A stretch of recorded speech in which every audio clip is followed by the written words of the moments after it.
what advice would you give to young professionals who want to become leaders in the credit union movement? The advice I'd give to young professionals who want to become leaders in the credit union environment is to surround yourself with allies.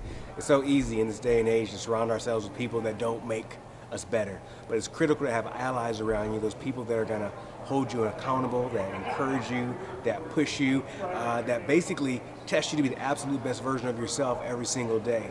It's easy to be the top of the heap, but when you have people who are around you every single day, challenging you, pushing you, and really rooting for you, it can make a big difference in your career.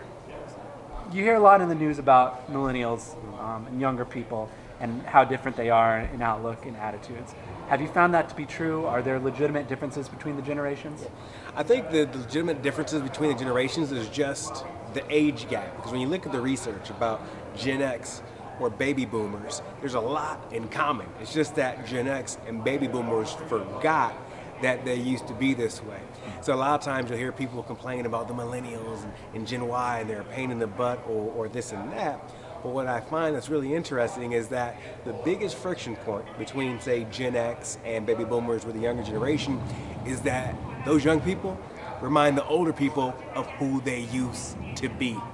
They used to be the go-getters, they used to be risk-takers, they used to want everything right now, but slowly but surely something changed in their careers and we got a little comfortable, we got a little more conservative.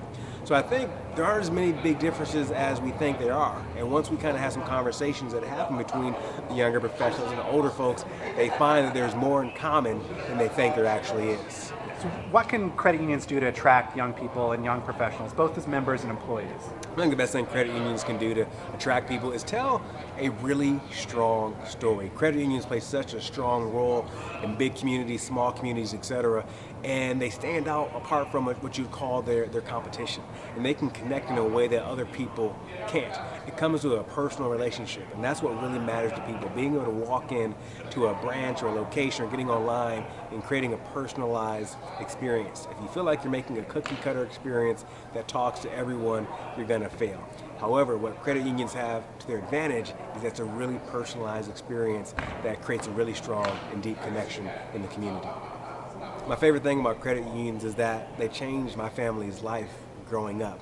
I remember getting my very first account where I could deposit money from birthdays and money that I earned cutting lawns. I remember my mother being able to get a loan so she could redo our kitchen after being turned down by so many traditional banks. I remember getting my first ATM card from a credit union. So for me, credit union is home, it's family, and they mean the world to me.